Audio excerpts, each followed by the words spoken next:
speaker is Mark Campbell, who is from UCU, he's on the National Executive Committee, and he's also the left candidate for General Secretary of UCU.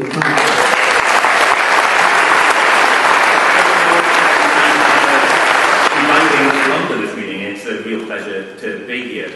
UCU was the first union to declare a dispute with the government on pensions, while pensions are the same as Kevin's here in terms of the teacher's pension scheme. And we used the announcement of the change from RPI to CPI indexation as a trigger. We took our first national strike action on the 24th of March by ourselves, 120,000 of us, and that was a very, very successful strike. And I would argue that it also helped pave the way for our next strike action, which was on June the 30th, in which we came out with the NUT, the ATL and the PCS, and which, as Mark said, then led the way to November the 30th. Now, the importance of saying that is not a pat on the head UCU.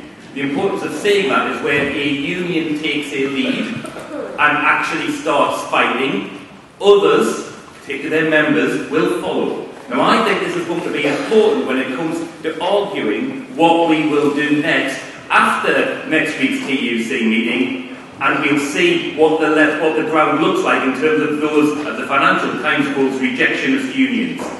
My position is very simple. I think, come next Thursday, those unions that are saying no need to get together and very quickly need to announce a further national strike date.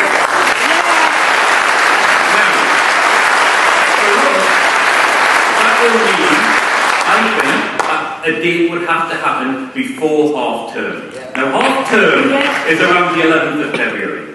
Now, I'm not saying that one day, whichever date, it would have to be agreed, not an individual union can declare the date, but I think we need to have a time frame, and the time frame is important.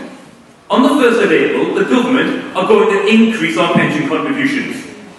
Okay, that's what's going to happen on the 1st of April.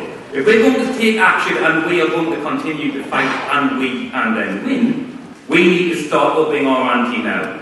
Now actually, if you look at the rejectionist unions, I like the term, if we look at the rejectionist unions, what we've got so far is around 1 million members of those unions that have already refused. You know, I thought November the 30th was brilliant with 2.5 million out.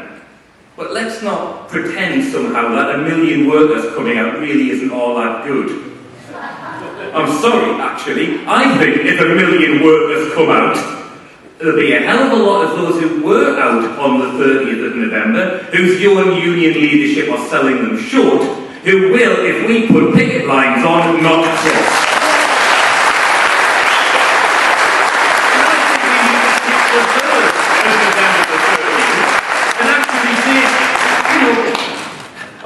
About how can I put this into a soundbite, because Twitter seems to be the in thing at the moment. It's very straightforward. How about this, 440 characters? Damage limitation, my arse.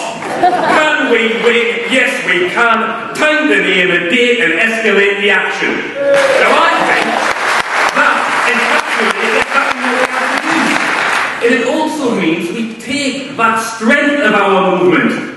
2.5 million people fighting not to have to pay more, not to have to work longer and die earlier, we should always add that little bit in, and not to actually get less for the privilege of doing all of that. If we take the verve of those people fighting that on November the 30th and we compare it to a handful of bureaucrats in a room who haven't got the guts to fight, it's very straightforward where we are. And we are with those who are willing to fight. And I think the pessimism is not the pessimism of our class. It's a pessimism of a few bureaucrats who gave up on our class far too long ago. And that's what we have to actually come back to. We have to stand up and now start fighting back.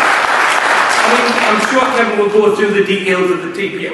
I'm assuming the details of the TPS offer. It ain't much of an offer. That's the bottom line, in my opinion. They still want us to pay more, they still want us to work longer, they're still going to give us less. However, they can now say that in percentages around the care scheme rather than final salary. Bollocks. We have to say no. We are not accepting this because that is not what we came out on strike for. And if we accept this, because there are those who say, well, the pensions battle is now not the main battle. The main battle is job cuts.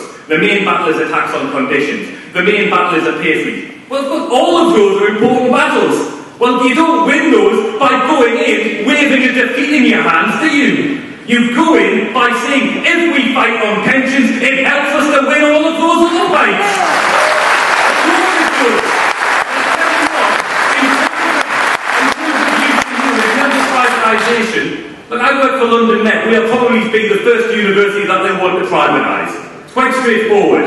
One of the ways they want to privatise it is actually reducing the cost of pensions to those privateers who will take over. A fight to defend our pensions is a fight against privatisation. That's it. It's a fight against privatisation. It's a fight against accepting a tax on our class, and we should have the guts, the gall and the verve to say that loud and clear to every single member of every single union, and if necessary, go over the heads of those union leaderships who are bloody well in the way at this point in time. We have to fight, and we have to fight and win because we know we can win.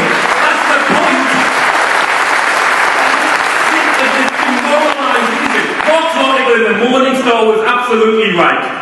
And I can understand the problems with naming individuals. Well, let's start naming them. Let's start writing to them. Let's start saying, if you are our leadership and you are not leading, get out of the bloody way and let us fight to win. Thank you.